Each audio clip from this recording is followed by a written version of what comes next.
Bonjour mes chers collègues, bonjour à vous. Nos excuses pour le retard qui a débuté dès la première audition puisqu'il y avait un problème sur le RER. Donc merci à vous de votre patience.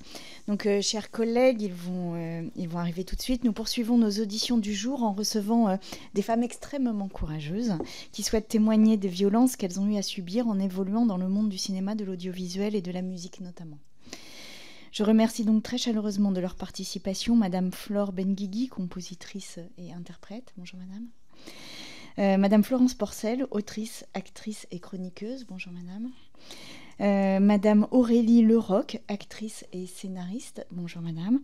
Madame Noémie Luciani, critique de cinéma pour Le Monde. Bonjour Madame. Madame Amandine Lac, journaliste cinéma. Bonjour Madame. Et Madame Sophie Tissier. Bonjour Madame, vous avez été notamment chargée de la production pour des magazines audiovisuels. Mesdames, si nous ne pouvons pas nous substituer à la justice, sachez que vos témoignages comptent et qu'ils contribueront, j'en suis sûre, à faire avancer les travaux de cette commission d'enquête en permettant à son rapporteur, Erwan Balanan, ici présent, et à ses membres de mieux comprendre comment de telles violences peuvent se produire et surtout comment elles peuvent se répéter sans que leurs auteurs ne soient jamais inquiétés. Je rappelle que cette audition est ouverte à la presse et qu'elle est retransmise en direct sur le site de l'Assemblée nationale. Avant de vous laisser la parole et d'entamer nos échanges durant environ 2 heures, je vous rappelle que l'article 6 de l'ordonnance du 17 novembre 1958, relative au fonctionnement des assemblées parlementaires, impose aux personnes entendues par une commission d'enquête de prêter serment de dire la vérité, toute la vérité, rien que la vérité. Je vous invite donc à lever la main, lever la main droite, à dire « je le jure », micro ouvert, et juste après, parce que nos micros sont particuliers, à les éteindre pour que la personne à côté puisse le faire. Madame Benguigui. Je le jure. Je le jure. Je le jure. Je le jure. Je le jure. Je le jure. Je vous remercie. Vous pouvez éteindre votre micro, Madame Tissier, s'il vous plaît. Merci. Je vous propose de prendre la parole pour un propos liminaire. Madame Benguigui, je vous laisse commencer. Allez-y. Alors, avant de commencer, je vous remercie pour cette commission historique et de m'avoir invitée à offrir mon témoignage. Alors, dans mon cas, j'ai témoigné dans Mediapart il y a quelques semaines des violences psychologiques que j'ai vécues en tant que chanteuse dans un groupe avec un certain succès. Si j'ai choisi de parler de mon histoire, même si ça m'a exposée à beaucoup de violences, c'est parce que les violences psychologiques restent très peu visibles et donc peu identifiées et identifiables et continuent de gangréner le milieu de la musique. Or, dans mon cas, ces violences psychologiques qui sont en l'occurrence une situation d'emprise avec des humiliations verbales, une alternance entre dénigrement et valorisation, un épuisement physique et mental et une absence totale d'écoute. Ces violences ont eu un impact très visible et révélateur parce que j'ai perdu l'usage de ma voix chantée pendant un an et demi. Pas une extinction de voix, non, ce serait plutôt une extinction de chant, même s'il n'y a pas vraiment de terme pour qualifier ça. Je pouvais parler, mes cordes vocales avaient été inspectées à tous les niveaux et ne présentaient aucune anomalie. Je pouvais même faire des exercices de chant sans problème, mais impossible de chanter une chanson. Même la moindre note, mon souffle se coupait presque instantanément. Tout ça s'est produit en pleine tournée mondiale du 2e album de mon ancien groupe, L'Impératrice. Après cette année à entendre de la part de 2 des membres du groupe que j'étais une mauvaise chanteuse, sans technique, que je travaillais mal ou trop peu, que j'étais trop sensible, mais aussi que j'avais aucune émotion dans la voix, ce qui est un petit peu paradoxal, j'en conviens. J'ai donc tourné pendant 1 an et demi en quasi-playback, ce qui a décuplé mon syndrome de l'imposteur, très présent dans l'industrie, dans toutes les industries, je crois, chez les femmes, jusqu'à provoquer une dépression. Tout le monde m'a vu sombrer, pleurer constamment, alors qu'au même moment, j'étais sur scène tous les soirs pour faire un spectacle. Je m'adressais au public, je dansais, j'essayais de chanter, je faisais les interviews, je gérais les réseaux sociaux, le merchandising, l'image. Je faisais tout pour ne rien laisser transparaître en fait à l'extérieur des équipes, même si toute l'équipe était au courant. Et à ce moment-là, jamais personne, et moi compris, n'a pensé à arrêter. Si bien qu'à la fin de cette longue tournée, on m'a dit que la suivante était déjà bookée pour 7 mois plus tard, et on m'a donc demandé d'écrire de composer les lignes vocales et d'enregistrer un album en 3 mois, malgré mes appels à l'aide et mon état fébrile. Chose que j'ai fini par faire, pensant ne pas avoir le choix, dans la douleur et dans des conditions très difficiles pour moi, car j'étais sous pression, j'avais pas vraiment retrouvé l'usage de ma voix, et j'étais chaque jour confrontée aux personnes qui avaient causé ce mal-être, à savoir 2 des membres du groupe, et personne pour me défendre. Car toute seule au milieu du boys club, on pense jamais avoir le choix. La surreprésentation masculine dans le milieu de la musique fait que les femmes sont en effet toujours minoritaires et donc mises en concurrence entre elles, insécurisées, et pensent tout simplement qu'elles ne méritent pas d'être là ou de faire des choix pour elles-mêmes. Donc ça veut dire qu'on accepte de faire plusieurs métiers en même temps pour se donner de la valeur.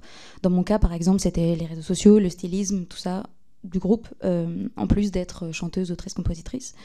Et qu'on accepte de ne pas faire ses propres choix de carrière, qu'on accepte des conditions de travail dégradées parce qu'on ne pense pas mériter de faire des tournées. On accepte de tourner à l'international en dormant 3 heures par nuit ou en jouant après 10 heures de vanne dans la même journée pour un cachet de 120 € net sous anxiolytique parce qu'on vit un rêve et parce qu'on n'a pas le droit de se plaindre. On a aussi trop peur de se plaindre parce que toutes les femmes de cette industrie sont considérées remplaçables et interchangeables, qu'il n'y a qu'à voir la façon dont j'ai été remplacée en quelques semaines pour chanter les chansons que j'ai écrites et les mélodies que j'ai écrites. C'est assez révélateur de la vision de l'artiste féminine qu'a l'industrie de la musique. Donc pourquoi changer quand on peut tout simplement pousser les gens à bout et les remplacer en 2 secondes, une fois qu'on en a tiré tout ce qu'on voulait. Le Boys Club, c'est aussi des hommes aux manettes et donc potentiellement une concentration des pouvoirs par certains d'entre eux, ce qui provoque des conflits d'intérêts. Dans le cas de l'Impératrice, c'est la même personne qui est label, co-éditeur et manager du groupe. Et donc la protection de la santé des artistes passe bien après son intérêt de label et donc sa nécessité de faire de l'argent. En fait, j'ai fini par comprendre après 9 ans dans cette industrie qu'il y a globalement que les femmes qui parlent de santé mentale et on ne les écoute pas. On les traite de divas, de drama queen ou d'hystériques. Quasi toutes les manageuses que je connais, par exemple, sont des femmes qui protègent vraiment la santé mentale de leurs artistes, en dépit des petits arrangements entre amis des puissants. Et dans l'industrie, ces femmes-là, précisément, sont blacklistées, sont considérées comme des dragons insupportables, alors qu'elles font juste leur métier. Mais ce milieu n'aime pas les femmes qui font des vagues, ni les femmes politisées, et on leur fait croire que le public n'aime pas ça non plus. C'est aussi pour ça que je me suis tue si longtemps. Le Boys Club, c'est aussi pour les femmes de l'industrie devoir gérer leur sexualisation par leurs collègues de travail, à laquelle s'ajoutent les limites très floues entre vie privée et vie professionnelle, l'absence d'intimité en tournée. J'avais très rarement une loge pour moi, par exemple, et je dormais avec tout le monde. La consommation d'alcool et autres substances, et donc les frustrations romantiques et sexuelles des hommes avec lesquels on travaille. Le leader de l'Impératrice m'avait par exemple dit qu'il y avait selon lui toujours besoin d'une tension sexuelle entre les chanteuses et leurs producteurs musiciens. En tout cas, c'était comme ça que lui fonctionnait. Le leader d'un ancien groupe dans lequel j'avais chanté m'avait aussi viré en me disant « Je m'en fiche de comment tu chantes, tout ce qui m'intéresse c'est que tout le monde ait envie de te baiser. » Pardon pour le vocabulaire. Plusieurs membres de l'Impératrice m'ont aussi expliqué qu'un des membres était méchant avec moi, jusqu'à me menacer physiquement en 2019, parce qu'il était amoureux de moi et visiblement frustré, car je n'avais jamais été dans la séduction avec cette personne. Je sais que ça vaut dès qu'on est une femme dans un milieu masculin, quel qu'il soit, mais c'est une vraie charge mentale de gérer les frustrations de ces hommes, même si on reste professionnel sur toute la ligne, car ces frustrations peuvent entraîner des violences et de la peur. Pendant une tournée aux États-Unis et en France, plusieurs des membres du groupe avaient par exemple laissé un ami à eux venir frapper à la porte de ma chambre d'hôtel en pleine nuit et se montrer insistant à 2 reprises, ce qui m'avait fait peur. Et eux continuaient et continuent encore à l'inviter backstage sur nos tournées parce que c'est pas de sa faute s'il est amoureux. Donc sous-entendu, c'est de la mienne. Ce Boys Club crée aussi une vision du métier de chanteuse comme un faux métier, quelque chose de naturel chez les femmes, qui fait des chanteuses des non-musiciennes, sans technique. Toute ma carrière de chanteuse, des gens qui ne sont pas chanteurs m'ont donné des leçons sur comment utiliser et travailler ma voix, sans y connaître grand-chose, et toujours avec beaucoup de condescendance. Ce sexisme additionné à l'obsession pour la perfection de notre époque, liée à l'utilisation très répandue des ordinateurs sur scène, de l'autotune, fait qu'on ne laisse rien passer chez les chanteuses qui se prennent des vagues de haine sur les réseaux sociaux et dans les médias à la moindre fausse note. Or le chant, c'est des accidents, c'est de la vie, Et c'est ça qui fait cet instrument, ce qui rend cet instrument si beau et si singulier. Et c'est vraiment lié au sexisme, car un chanteur qui va chanter un petit peu faux, on va dire qu'il a du caractère, qu'il a du chien. Une chanteuse qui chante faux, c'est juste une mauvaise chanteuse qui a été embauchée sûrement pour des mauvaises raisons et qui mérite donc pas d'être là. De la même manière qu'un chanteur ou un musicien qui a un problème d'alcool, chose très fréquente dans la musique, ne sera jamais jugé ou stoppé pour sa consommation. Une femme, si. Combien de chanteurs montent sur scène avec un verre de vin à la main parce que c'est cool? Combien de chanteuses n'y songeraient même pas? Ce qui me permet de souligner que l'alcool est un vrai problème dans ce milieu, car consommé systématiquement par les musiciens, quelle que soit l'heure du concert. Mes anciens collègues demandaient par exemple, avec forte insistance, que leur bouteille d'alcool fort soit présente dans les loges avant le concert, et ce, même si on jouait à 14h30. Un environnement alcoolisé, masculin, avec des horaires de nuit et des gens qui se croient tout permis et qui n'ont pas l'habitude qu'on leur pose des limites parce que ce sont des artistes, tout ça crée un terrain favorable aux agressions. Donc quand on regarde bien, toutes les violences viennent du même endroit, le Boys Club. J'ai reçu, suite à mon témoignage dans Mediapart, beaucoup de messages de femmes qui avaient vécu la même situation avec leurs collègues masculins, qui n'avaient jamais osé en parler, ou qui réalisaient, en entendant mon témoignage, qu'elles vivaient la même chose. J'ai rencontré des femmes qui avaient le même blocage vocal que moi, à qui la violence avait coupé le souffle. J'ai rencontré récemment une chanteuse qui, suite à des violences psychologiques de la part d'un producteur, a développé des tics physiques et un syndrome de la Tourette qui rendent sa vie professionnelle et privée extrêmement difficile. Ces violences psychologiques ont des impacts physiques et mentaux énormes sur les femmes de l'industrie, mais qui pour les prendre en charge et les écouter? La justice? Il y a quelques mois, une chanteuse musicienne m'a raconté le parcours de sa plainte pour agression sexuelle qu'elle avait déposée contre un artiste français avec qui elle avait tourné. Elle a averti les équipes, elle a quitté la tournée. L'homme a continué à tourner normalement, sans problème. Mais cette femme est brisée. Et quelques mois plus tard, elle a appelé le commissariat pour savoir où en était sa plainte, parce que c'est comme ça que ça fonctionne. Et on lui a dit qu'ils avaient perdu sa plainte. Et je sais pourquoi elle n'ira pas la redéposer. Si la justice n'écoute pas, qui pourrait écouter les femmes? L'industrie? Alors comment se fait-il que j'ai été la seule personne de mon ancienne équipe masculine à questionner le tourneur du groupe face aux accusations de viol du rappeur L'Homme Pâle, qui était aussi signé chez lui et qui lui rapportait donc beaucoup d'argent? Comment expliquer que ce tourneur ait laissé des femmes partir en tournée avec un artiste pourtant visé par des plaintes pour viol? Et comme de par hasard, les équipes d'hommes s'en foutent. Si ni la justice, ni l'industrie ne veulent écouter et croire les femmes, il reste encore la presse, et je tiens à rendre hommage ici au travail très courageux et si important que fait Mediapart sur ces questions, et les femmes. Alors on se passe le mot entre les femmes du milieu pour éviter tous ceux que tout le monde sait dangereux, mais aussi indéboulonnables. Le résultat aujourd'hui, comme l'ont évoqué ici les journalistes de Mediapart, c'est que les femmes sont très nombreuses à quitter cette industrie, j'en connais beaucoup, qui les broient et surtout qui ne les écoutent pas. Plutôt que de parler et de s'exposer à toujours plus de violence, au boycott, à l'isolement, de la part d'une industrie masculine plus soudée que jamais, les femmes préfèrent se taire et sauver leur peau. Et je les comprends. Sandrine Rousseau, vous aviez parlé dans une interview de cette nécessité de fissurer le bloc des hommes. Je suis moi aussi persuadée qu'une fissure suffisamment large, une seule, suffirait à changer la donne et à faire entrer la lumière un peu partout. Malheureusement, je peux compter sur les doigts d'une seule main, et ils se reconnaîtront, les hommes de ce milieu qui sont venus me dire « Je ne veux plus faire partie de ce système » et qui ont pris le risque d'agir vraiment. Merci. Merci beaucoup, Madame Benguigui. Madame Porcel? Non, c'est Madame Porcel. Madame la Présidente, Monsieur le rapporteur, Mesdames et Messieurs les députés, je vous remercie de me donner l'occasion de m'exprimer dans le cadre de cette commission d'enquête.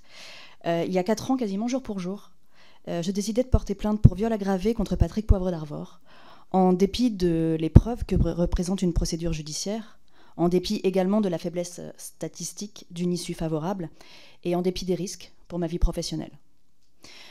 Je peux affirmer aujourd'hui, avec 4 années de recul, que ce combat pour obtenir justice, car c'est de cela dont il s'agit, d'un besoin absolu de justice, ce combat pour obtenir justice, donc, m'est aussi vital qu'il est dévastateur. Porter plainte contre une personnalité aussi influente dans les milieux des médias et de la culture, c'est se heurter à de puissantes résistances et à une omerta qui dure toujours. Je suis autrice depuis une dizaine d'années. À la sortie de mon dernier livre, il y a 2 ans, mon éditeur a eu des échanges musclés avec plusieurs libraires et responsables de festivals ou de salons littéraires partout en France, qui refusaient de m'inviter.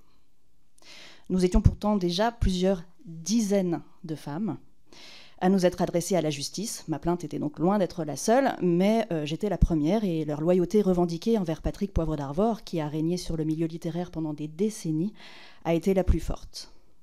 Alors moi qui remplissais les salles et les librairies avant mon dépôt de plainte, moi qui avais la chance de faire de longues et passionnantes promotions avant que cette affaire n'éclate, les invitations que j'ai reçues pour défendre mon dernier livre se comptent à ce jour sur les doigts d'une seule main. La promotion de ce dernier livre n'a pas été beaucoup plus facile dans les médias. Une émission littéraire réputée n'a pas voulu me recevoir parce que ça aurait été, je cite, « vécu comme un affront personnel pour Patrick Poivre d'Arvor ». Fin de citation. Puis une célèbre antenne m'a fait comprendre que j'y étais persona non grata, alors que j'ai été l'une de ses voix. Je n'ai reçu aucune invitation des autres radios généralistes, à l'exception d'une émission présentée par une autre victime de Patrick Poivre d'Arvor, alors que j'y étais régulièrement conviée à l'occasion de différentes actualités de ma vie d'avant. Oui, parce que c'est comme ça que je nomme la période qui a précédé mon dépôt de plainte, ma vie d'avant.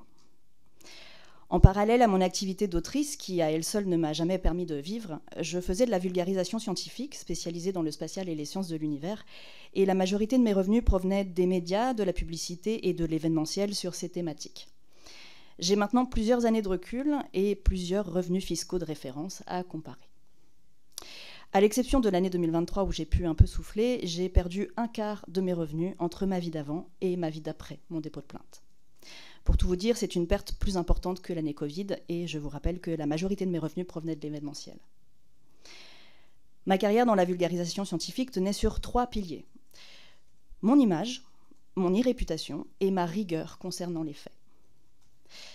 Lorsqu'on est traité de menteuse, dans les émissions les plus vues ou les plus écoutées, l'impact sur la rigueur concernant les faits est catastrophique, quand bien même je n'ai jamais été mise en défaut sur ce point en 10 ans de carrière. Lorsqu'on tape désormais mon nom dans un moteur de recherche, mon irréputation n'est plus du tout celle qui peut être recherchée par des employeurs ou des clients. Quant à mon image, rares sont les personnes, les sociétés, les institutions, les agences ou les organismes qui acceptent d'associer ma nouvelle image à la leur. Que celles et ceux qui m'ont quand même renouvelé leur confiance après mon dépôt de plainte soient ici chaleureusement remerciés, même si malheureusement ça n'est pas suffisant pour vivre. Ma vie d'après, c'est donc l'accumulation d'un écho moribond de ma vie d'avant, de contrats alimentaires où j'exerce des métiers qui ne sont pas les miens, et d'un chômage largement insuffisant, les mois où je n'ai malheureusement rien trouvé d'autre. Ce sont 4 longues années de traversée du désert, mais ça ne peut plus durer, je vais donc devoir entamer une reconversion. Cependant, il me reste l'écriture, qui ne me permet toujours pas de vivre, mais sans laquelle je ne tiendrai pas debout. Ma maison d'édition, JC Lattès, et plus particulièrement Véronique Cardy et Maïr Guven, m'ont soutenue dès le premier jour, qu'ils en soient aussi chaleureusement remerciés. Ils m'ont soutenue et continuent de me soutenir, ce qui me touche évidemment au-delà des mots, mais qui donne aussi de l'espoir, puisqu'il est possible, la preuve, de faire le choix de briser l'omerta et d'affronter une personnalité incontournable de son milieu. Ils m'ont soutenu et continuent de me soutenir malgré le sacrifice de mon premier roman à l'autel de ma plainte, malgré les difficultés rencontrées lors de la sortie de mon dernier livre et malgré les menaces de mort reçues. Parce que c'est aussi ça, porter plainte contre une personnalité publique, c'est voir rejaillir la violence sur les personnes qui soutiennent et qui ont d'autant plus de mérite à continuer à le faire. Il me reste donc l'écriture et je travaille actuellement sur le sujet du coût de la parole contre une personnalité publique dans les affaires de violences sexistes ou sexuelles, que cette parole soit médiatique, judiciaire ou les deux.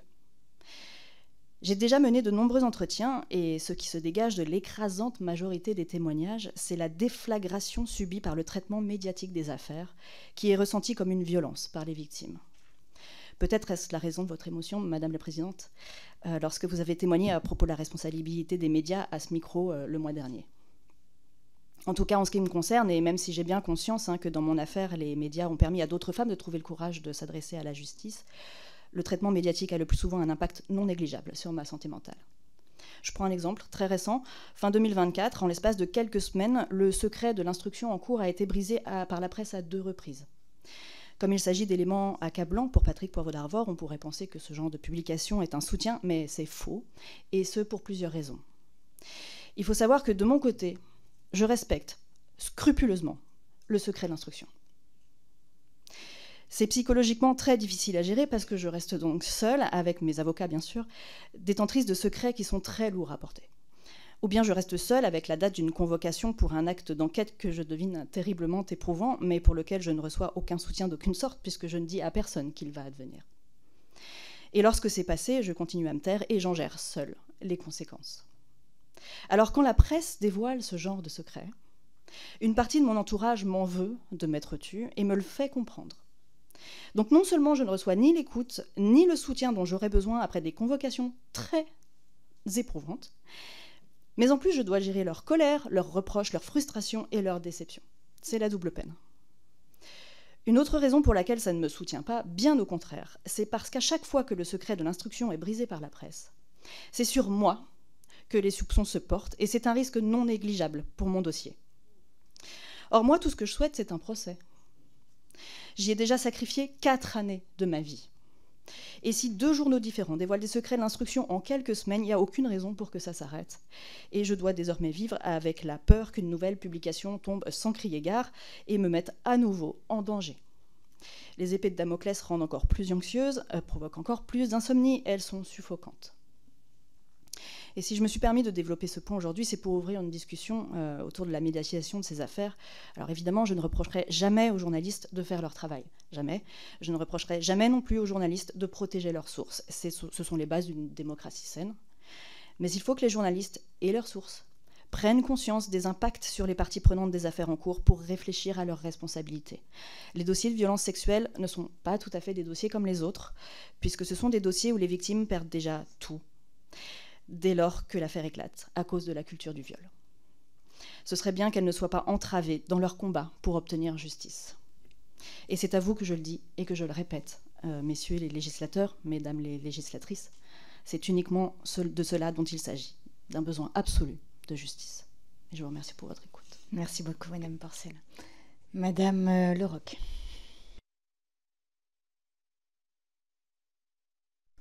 Je vous remercie d'accueillir notre parole, ma parole. Je vais aller directement aux faits. J'ai subi une tentative de viol de la part de Jacques Doyon en 1998. J'étais bénévole, stagiaire sur Les Petits Frères donc, de Jacques Doyon. Il m'a proposé un rendez-vous dans un café et une demi-heure avant le rendez-vous, il a changé l'adresse, sachant que je l'imaginais avec Jane Birkin dans sa maison. Je me suis donc rendue dans cette maison en pensant que Jane Birkin y serait. Elle n'y était pas. Jacques Doyon m'a reçue seule. Du rez-de-chaussée, on est passé au premier étage. Il m'a servi de l'alcool et une pizza.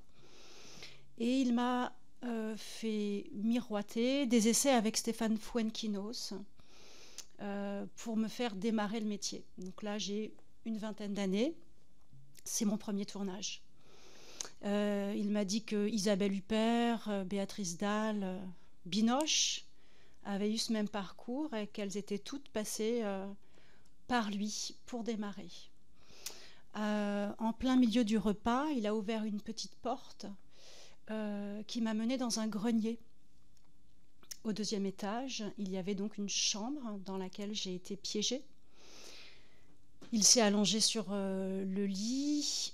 J'ai tiré un fauteuil pour lui tenir tête. Et il m'a attrapé le bras pour me tirer dans le lit. Je me suis débattue. J'ai réussi donc à m'extraire. Et je lui ai dit cette phrase du haut de mes 20 ans. Jacques, tu dois avoir un problème avec ta mère, tu devrais consulter un psychiatre. Et je vois qu'il n'en a pas fait cas.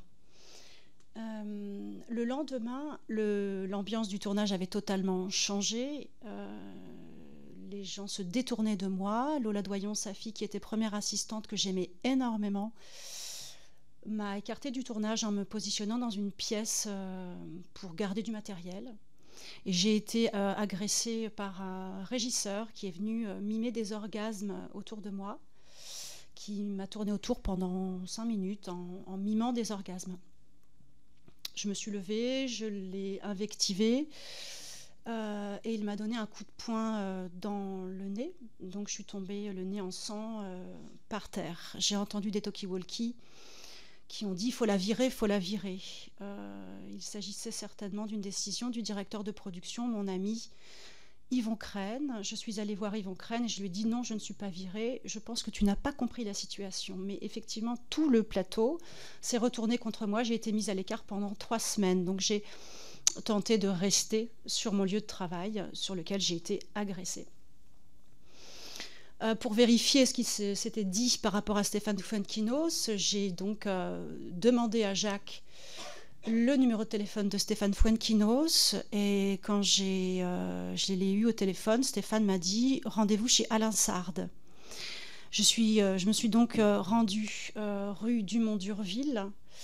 Alain Sard n'y était pas, mais en tout cas Stéphane Fuenquinos n'avait absolument rien à me proposer, ni un essai, ni un film, ni rien du tout. Cet homme ne m'a jamais rappelé pour aucun casting. Donc en général, quand on arrive d'un réalisateur aussi prestigieux que Jacques Doyon, en général on vous rappelle. La personne ne m'a rappelé. Je vous laisse imaginer les raisons pour lesquelles je n'ai pas été rappelée. À la suite de ça, donc dans cette même période, j'ai fait une école de comédie musicale qui s'appelait Fey, mais j'avais un professeur qui s'appelait David Barouk.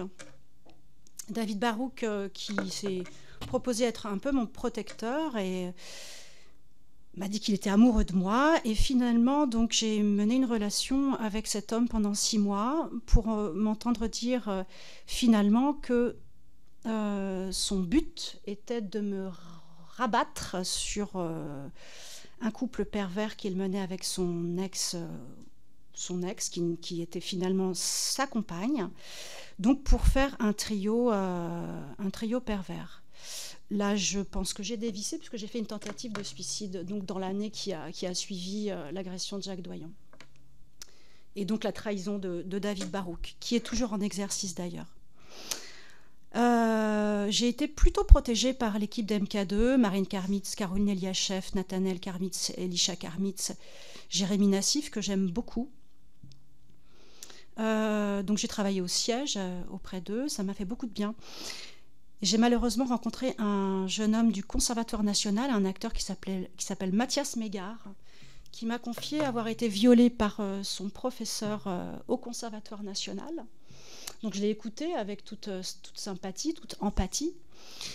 Et lors d'une soirée rapprochée, on va dire un peu, cet homme m'a soudainement projeté par terre, attaché les mains, et il m'a violée.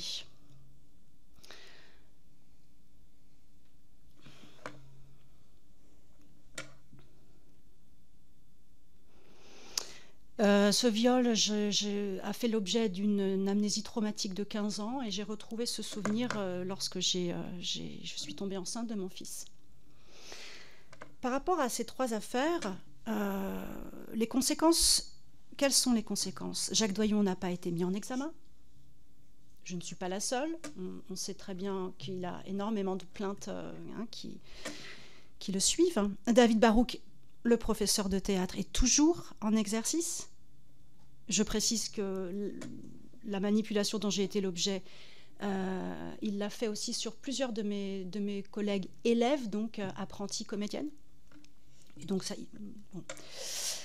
Mathias Mégard, donc mon violeur, malgré ma plainte auprès de la police, a été relaxé. Quand je suis arrivée à la police, on m'a dit effectivement les faits ne sont pas prescrits et 15 jours après, ils étaient prescrits. Donc je n'ai pas bien compris. Ce que j'avais envie de vous dire aujourd'hui, c'est que quand j'ai porté plainte contre Jacques Doyon, la psy de la police a plutôt culpabilisé mes parents. Il y a eu des réflexions désobligeantes, il y a une froideur extrême. Elle était pressée parce qu'il y avait d'autres affaires plus importantes à traiter. Donc je vais donc finir le travail de la psy à sa place, devant vous. Et je vais vous énumérer les conséquences psychologiques de ces agressions. J'ai ressenti un handicap face au réalisateur, un déficit de confiance, un sentiment d'insécurité qui fait obstacle au lâcher-prise, condition sine qua non de la justesse de l'acteur, bien sûr. J'ai eu un début de carrière loin du coup du centre névralgique du métier, c'est-à-dire que j'ai été obligée de quitter Jacques Doyon, bien sûr, Lola Doyon, Clapiche, le mari de Lola, Besnéard, bien sûr, qui n'est jamais très loin. J'ai eu un sentiment d'abandon, un sentiment de solitude, un sentiment d'être incomprise, transparente, un sentiment de culpabilité et d'anxiété relationnelle. J'ai eu beaucoup de difficultés à me poser. Ma famille en atteste, je n'étais pas comme ça avant.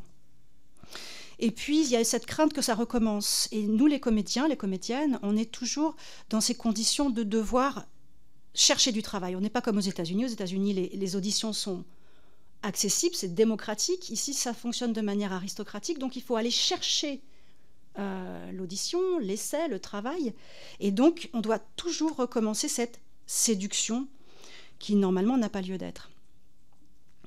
Donc crainte que ça recommence, évidemment, à chaque fois que je fais des rencontres avec des hommes. Crainte des rôles aussi où ma sensualité pourrait être appréciée. Moi, ancienne danseuse, devenue comédienne, je ne pouvais plus me servir de mon corps. Mon corps trop écorné au fond et finalement trop adapté à l'extérieur. Ça faisait comme un sentiment de dissociation. Donc j'ai été très fâchée avec ma sensualité et je me suis coupée évidemment de 90% des rôles qu'on aurait pu me proposer, puisque le sens de l'écriture va dans le sens de l'érotisation du corps de la femme. Maintenant, pour finir rapidement, j'essaye. La lutte que j'ai menée, donc en 2017 chez Mediapart, j'ai fait un témoignage anonyme par rapport à Jacques Doyon. Heureusement, Judith Godrèche est arrivée, a recoupé mon expérience. On a eu un article au Monde, j'ai fait une interview à BFM.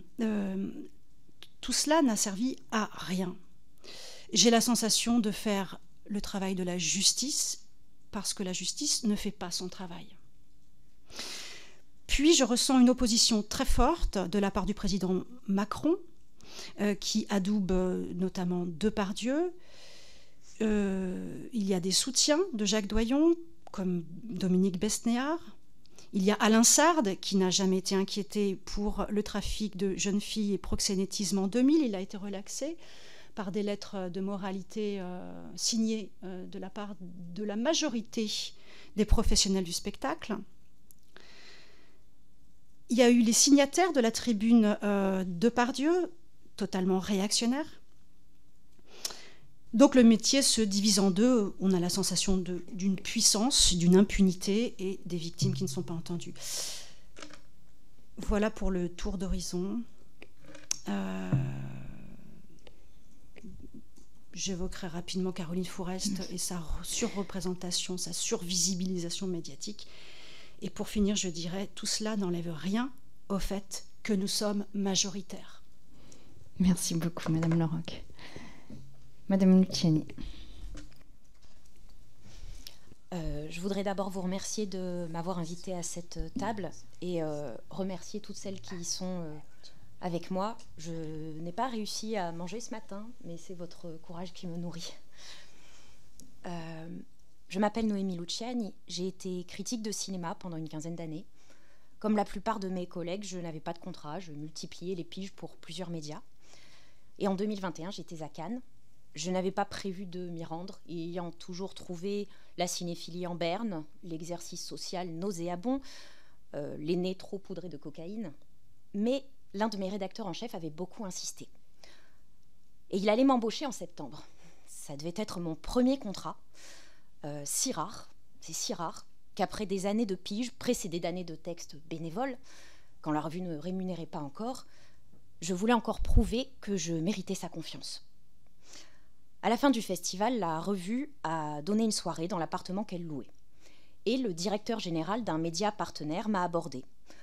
Je l'avais déjà croisé, il m'avait fait une vilaine impression, mais ce partenariat comptait beaucoup pour ma revue. Alors je me suis mise en demeure de faire bonne figure, là encore pour honorer la confiance de mon rédacteur en chef, mais aussi parce que dans ce métier, il faut être bien vu des chefs et des partenaires pour bénéficier des opportunités, des bons sujets, des bons emplacements dans la maquette, des possibilités d'interview. L'homme était cultivé. Je me suis prise au jeu d'une conversation d'esthète, comme on aime à en avoir entre gens du métier, pleine de grands mots, peut-être pédantes. Nous avons parlé de poésie, de l'écriture qui nous sauve et qui nous tient debout contre les tempêtes, de théâtre, et il m'a dit cette phrase que je n'oublierai jamais. « Il faut absolument que je te raconte une représentation de Bertolt Brecht à la Comédie Française. » La soirée finissait et nous étions seuls sur un balcon. Dans la chambre, derrière les voilages, mon rédacteur en chef s'était couché. Sous son regard, que pouvait-il se passer? Et pourtant, l'homme cultivé ne m'a jamais parlé de Bertolt Brecht. Il s'est tu. Et prise d'une peur que je ne pouvais pas expliquer, je me suis mise à raconter Cyrano de Bergerac à la Comédie Française.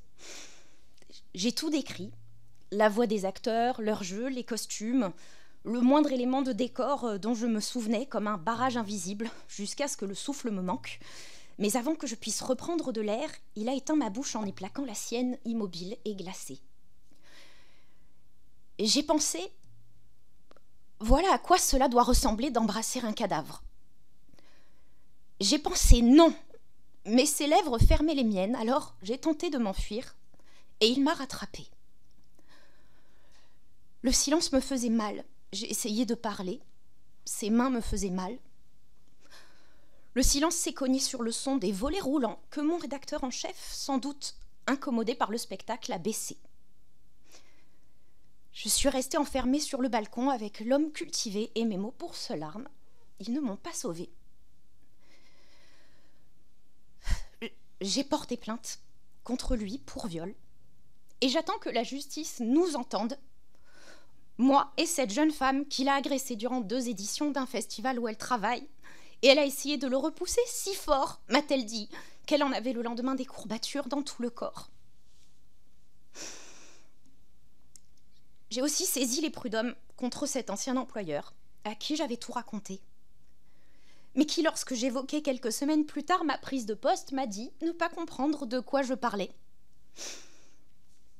Longtemps, je me suis demandé s'il ne m'avait pas cru ou s'il avait choisi de privilégier un partenariat. Mais aucune de ces réponses n'est acceptable, il me semble.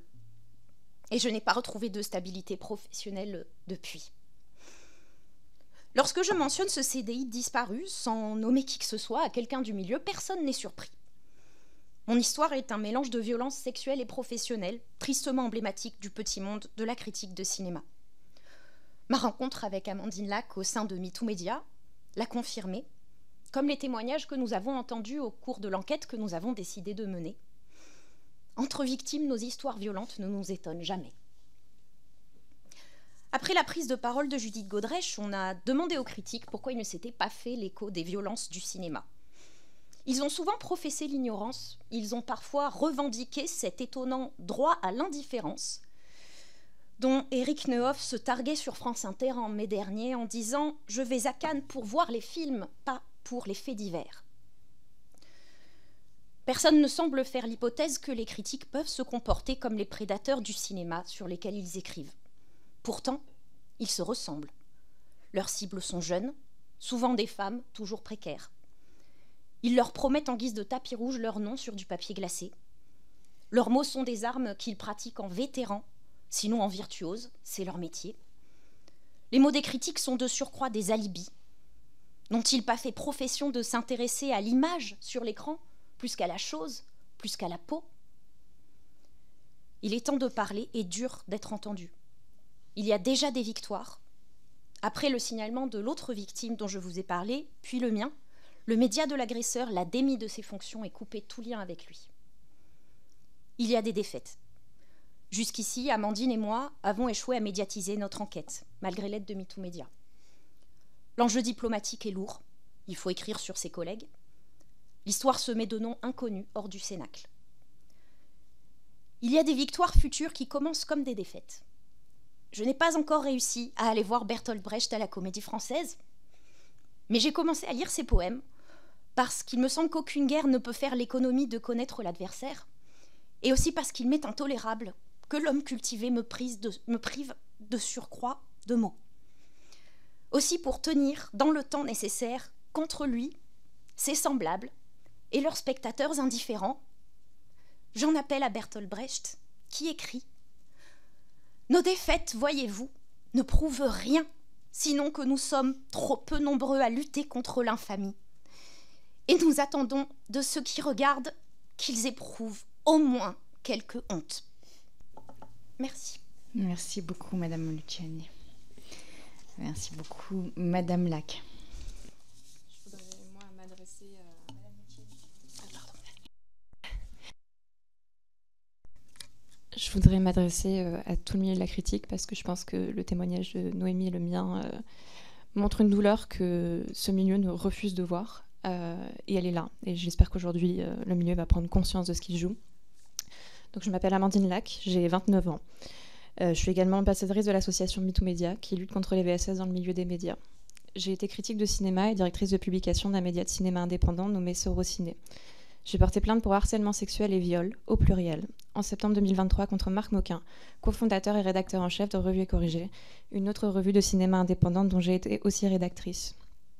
J'ai aussi été victime en parallèle d'abus de confiance dans l'association dans laquelle j'exerçais, pour laquelle j'ai porté plainte en décembre 2023, de manipulation, de harcèlement moral, et j'en passe des meilleurs par d'autres personnes du milieu de la critique de cinéma. Ce ne sont pas ces faits que je décrirai aujourd'hui. Je l'ai fait dans un témoignage publié le 28 décembre dernier sur les réseaux sociaux et qui a fait l'effet d'une déflagration dans le milieu. Ce témoignage fait 33 pages et raconte mon emprise, comment ma vie a dramatiquement basculé entre 2021 et 2022, quand j'ai intégré le milieu de la critique de cinéma. Ça n'a absolument rien d'un accident. Je suis née au fin fond de la Lorraine, je n'avais pas les moyens d'intégrer une école de journalisme, je ne pouvais même pas rêver de ce métier. Moi, je ne fais pas partie de ces gens-là. J'ai commencé comme beaucoup dans ce milieu de manière bénévole, avec un rythme très soutenu, en parallèle de mon métier alimentaire dans la vente.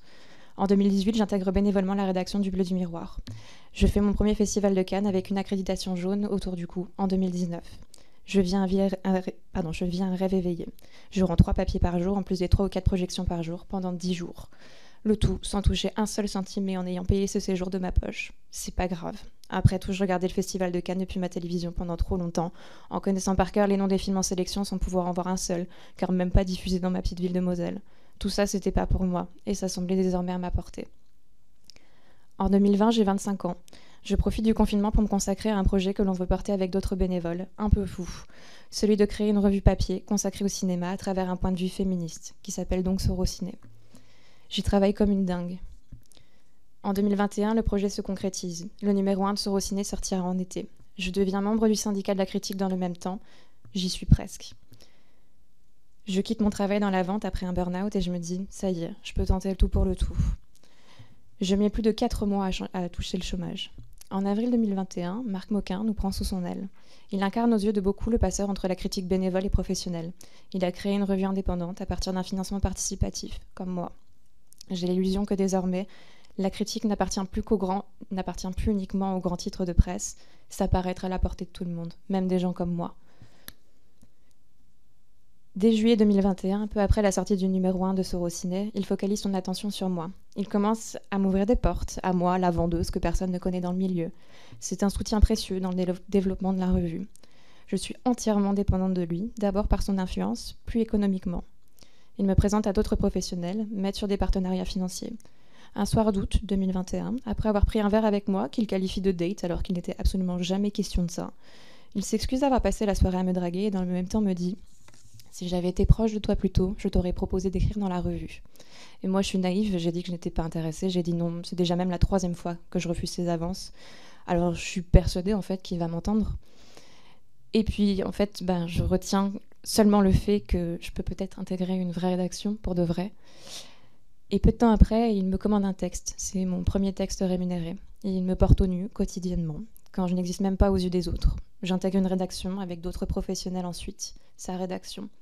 Tout va très très vite. À peine 2 mois que je le connais, ma vie a déjà basculé. C'est fou. Complètement fou. Tellement fou que je nie le harcèlement sexuel dont je suis victime. Je refuse quotidiennement ses avances, puis ses propositions sexuelles dégoûtantes. Puis très vite, ça se transforme en démon d'amour de sa part. Je refuse une relation amoureuse, mais il insiste. Tous les jours.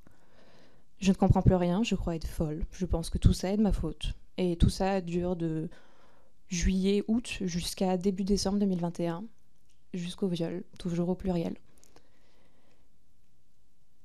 Et ensuite, j'ai cédé face à sa pression. Et ensuite, il me dit que c'est moi qui dois voir un psy parce que j'ai des problèmes d'attachement. C'est moi la harceleuse. J'ai l'impression d'être complètement folle et pourtant je ne peux pas partir. Moi j'ai besoin de l'argent de mes textes qui sont payés en droit d'auteur et j'ai besoin de son aide précieuse pour le développement de ma propre revue. Lorsque j'évoque le fait qu'un soir de décembre 2021, lors de l'anniversaire de Marc Moquin, celui-ci n'aura que 2 phrases à mon égard, en privé. Tu ressembles à une actrice porno et assise comme ça au milieu de la pièce, tu pourrais te faire gangbang par tout le monde. Alexandre Matisse, proche de très longue date de Marc Moquin et aussi rédacteur de Revue et Corrigée, me répond « Ça ne m'étonne pas, il est comme ça avec les femmes. » C'est peut-être bien ça le problème. Tout le monde sait, mais ne fait rien. J'ai quitté la critique de cinéma en août 2022.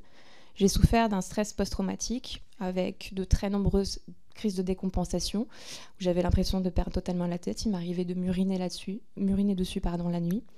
Et pourtant, parmi ces symptômes, il y en avait un qui me semblait plus terrible que les autres. Il m'arrivait d'être mutique, de perdre ma voix, parfois pendant des heures.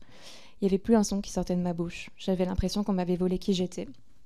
Et c'est totalement ironique, parce que la critique de cinéma est un métier de fait de mots. J'avais l'impression de n'être plus rien, même plus un être humain, et je voulais juste mourir. Je cherche de l'aide auprès du syndicat de la critique en mars 2023, en sachant très bien qu'ils ne peuvent pas faire de miracle. J'ai simplement besoin de parler. Je dis pour la première fois le mot viol. On me force de nommer mon agresseur au téléphone et on me dit qu'on ne peut rien faire. Et on me dit cette phrase terrible qui me hante encore. Ce ne sont que des bâtons dans les roues d'un métier déjà difficile.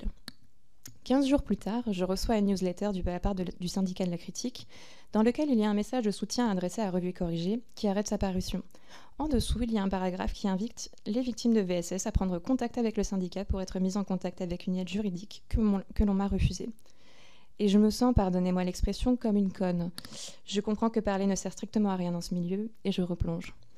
C'est l'association MeToo Media qui me sauve. En mars 2023, toujours, je contacte l'association pour chercher de l'aide. C'est Noémie Luciani qui est mon écoutante. Elle connaît le milieu comme moi. Je me sens moins seule, et on réalise très vite que malgré l'écart géographique et générationnel, il y a des similarités à nos récits qui dépassent le cadre tristement commun des violences sexuelles. En décembre 2023, nous lançons un appel à témoins de victimes de VSS dans le milieu de la critique. Nous passons un an, jusqu'à aujourd'hui à écouter des victimes, de trop nombreuses victimes dont les témoignages se succèdent et se ressemblent. Faire cette enquête, soutenue heureusement par l'association MeToo Media, est une question de survie pour nous, même si elle nous compte immensément, mentalement, physiquement. Je travaille 39 heures par semaine dans un métier que j'aime plus que tout et qui m'a sauvée, et pourtant je passe de trop nombreuses soirées, parfois des pauses déjeuner, à travailler sur le sujet. Moi, je ne comprends toujours pas pourquoi c'est à nous, victimes, de prendre en charge d'autres victimes quand le milieu de la critique n'en a que faire des VSS. Suite à la publication de mon témoignage, les professionnels de la profession ont fait preuve d'un silence assourdissant et ont été plus rapides à dire « pas toute la critique comme on dit pas tous les hommes » et à s'indigner que quelqu'un aborde le milieu comme un privilège bourgeois. C'est pourtant ce qu'il est. Le milieu est précaire, profite de l'exploitation du travail gratuit des nouvelles et nouveaux arrivants, prêt à tout pour ne serait-ce qu'un peu de reconnaissance. Alors qui peut prétendre pouvoir exercer un métier passion en vivant de cinéma et d'eau fraîche si ce n'est des gens qui peuvent se permettre de l'exercer ? En 2022, j'ai dû quémander pendant près d'1 an l'argent qui devait m'être payé suite à un texte qu'on m'a commandé et que j'avais dû écrire dans l'urgence. C'est humiliant et insultant. Et qu'on ne me parle pas de crise du milieu, il s'agissait de Première, un gros média bien implanté dans le paysage de la critique de cinéma. Alors je le redemande, qui peut se permettre de pouvoir attendre des semaines, des mois pour être payé sans avoir à angoisser d'un logement à payer ou d'un frigo à remplir ? Car c'est précisément cette précarité qui sert de terreau à tout type de violence et d'abus.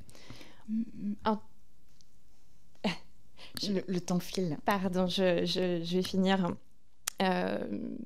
Moi, je pense aujourd'hui à toutes les victimes de VSS dans le milieu de la critique de cinéma et à toutes ces personnes qui peuvent dire ce qu'elles ont vécu, car personne ne les écoute ou parce qu'elles ont peur de tout perdre.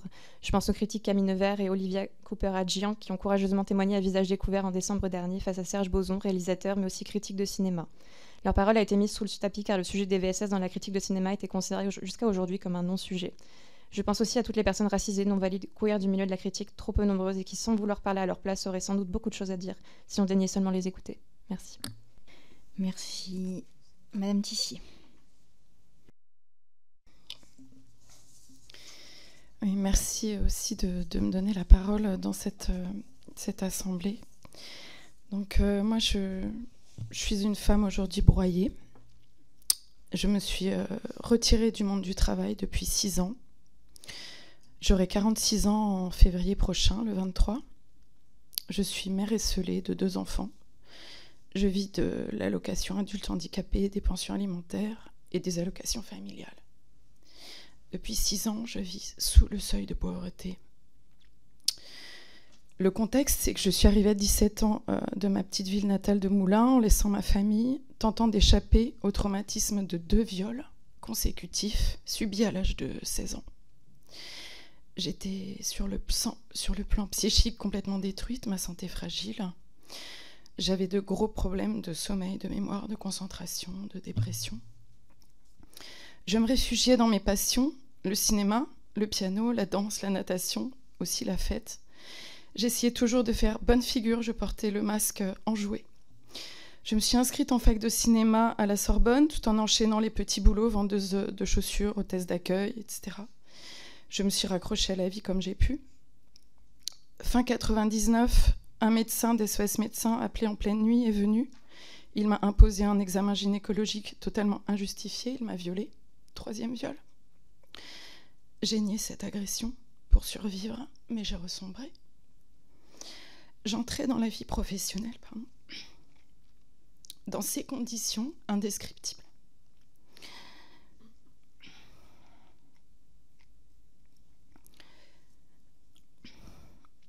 En 2001, j'ai commencé à travailler comme assistante caméra sur des courts-métrages, des publicités, comme assistante de réalisation aussi pour France Télévisions, toujours en contrat précaire intermittent. Là, j'ai rencontré le futur père de ma fille, lui aussi assistant réalisateur, qui un jour m'a interdit, je le cite, de marcher sur ses plates-bandes. J'ai obéi.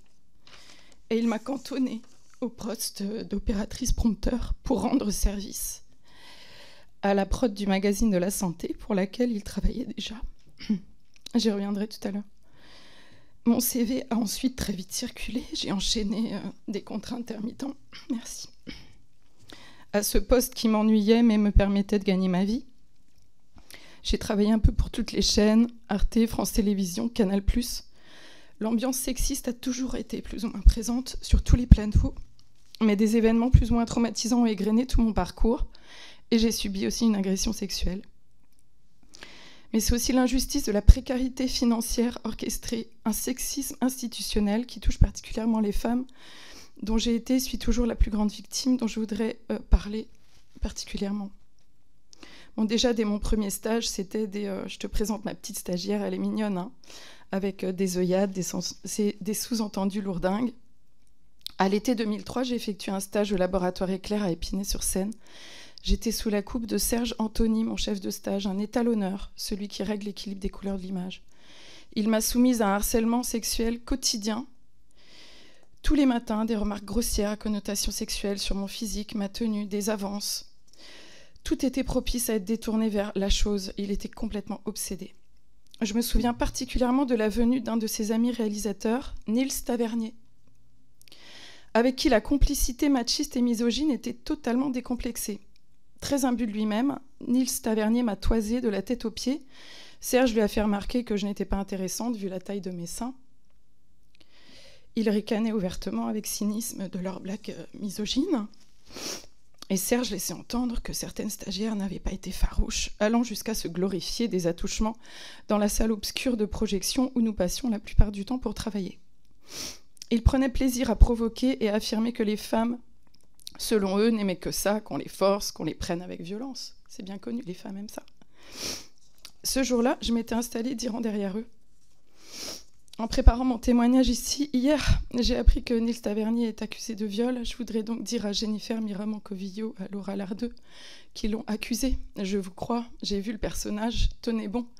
Merci de ce que vous faites et je me tiens à disposition pour témoigner si besoin. Mon stage s'est clos sur un « Alors, c'est bientôt fini ton stage, quand est-ce que tu me suces ?» auquel j'ai répondu par une gifle bien trempée dans la figure de Serge Anthony. J'avais rongé mon frein pendant 3 mois. En 2005, j'ai mis au monde une petite fille. j'ai arrêté le cinéma, trop violent pour moi. J'ai continué ma carrière sur les plateaux de télé et au magazine de la santé où j'ai travaillé plus de 10 ans. Laurent, un chef électro pervers et harcelant à chaque fois que je le voyais, m'a balancé un matin. On t'a déjà dit que t'es bonne à te faire violer. Très drôle, le choc. Imaginez bien le retour de traumatisme que j'ai à subir.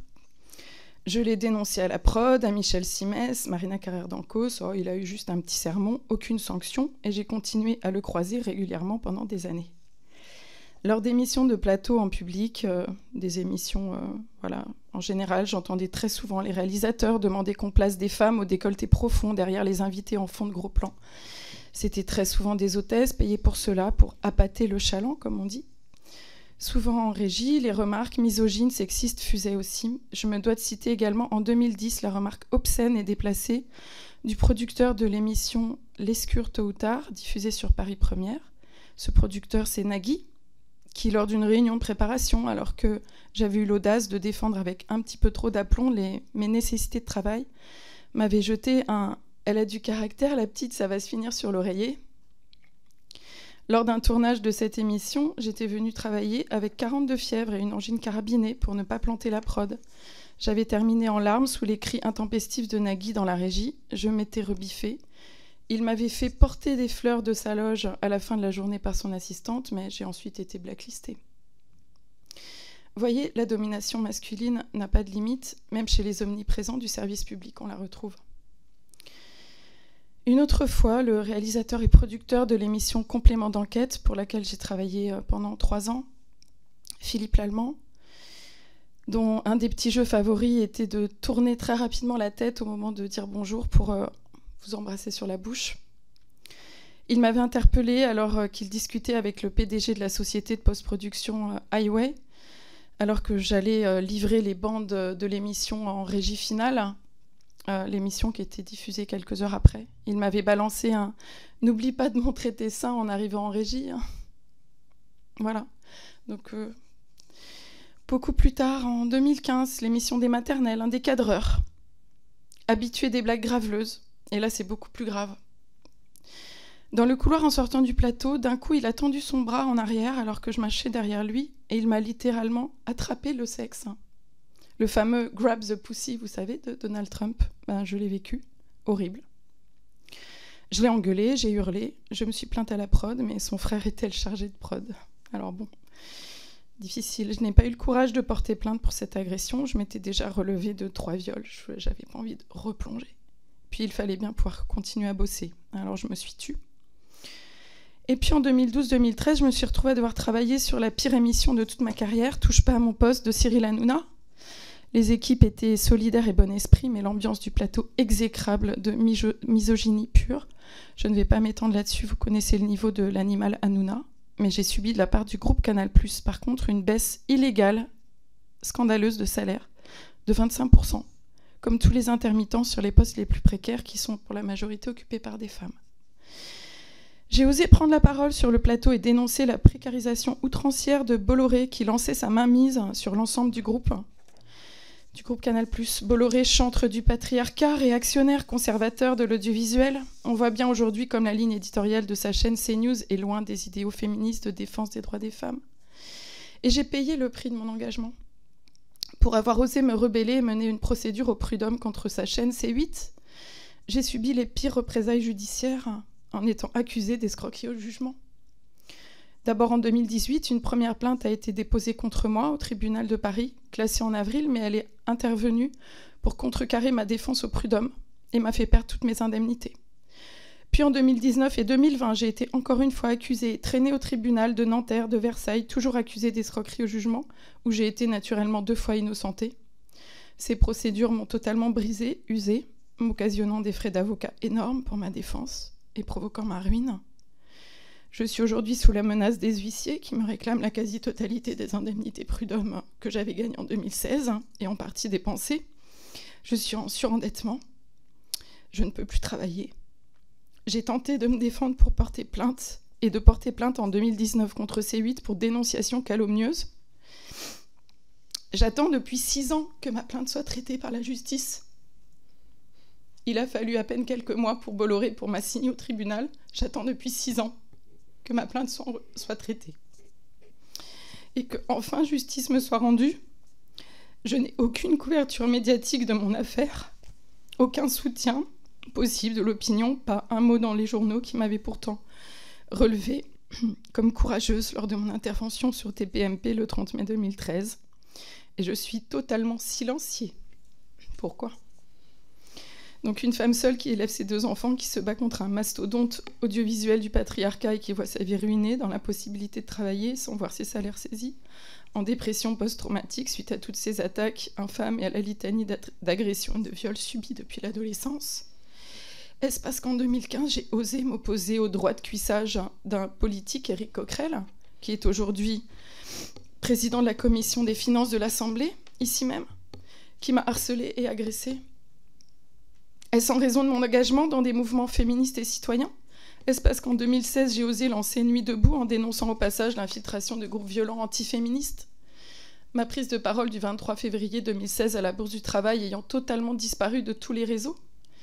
Est-ce parce qu'en 2018, j'ai été l'une des figures féministes et pacifiques des Gilets jaunes, ayant obtenu de hautes luttes d'âpres négociations l'autorisation de manifester légalement sur les Champs-Élysées, un événement historique depuis 1936, pas un mot dans les médias de cette action. S'il vous plaît, là, il faut revenir sur le sujet Donc de la commission. je voudrais ici parler de sexisme dans les médias, bien sûr, mais toute mon histoire découle de ça, parce que j'aurais jamais croisé Coquerel si je n'avais pas, avant ça, été... voilà. Merci. Voilà comment on traite donc médiatiquement une femme qui s'exprime hors de la coupe machiste des clans politiques. Voilà comment on traite une femme engagée. Et en 2025, en France, les hommes ont encore tout le loisir de dézinguer les femmes. Et je voudrais encore vous parler d'une chose qui me tient particulièrement à cœur, une grande violence sexiste qui est massive dans tout le monde de la culture et des médias et qui est totalement oubliée. C'est celle de l'accès au congé maternité pour toutes les femmes intermittentes et précaires.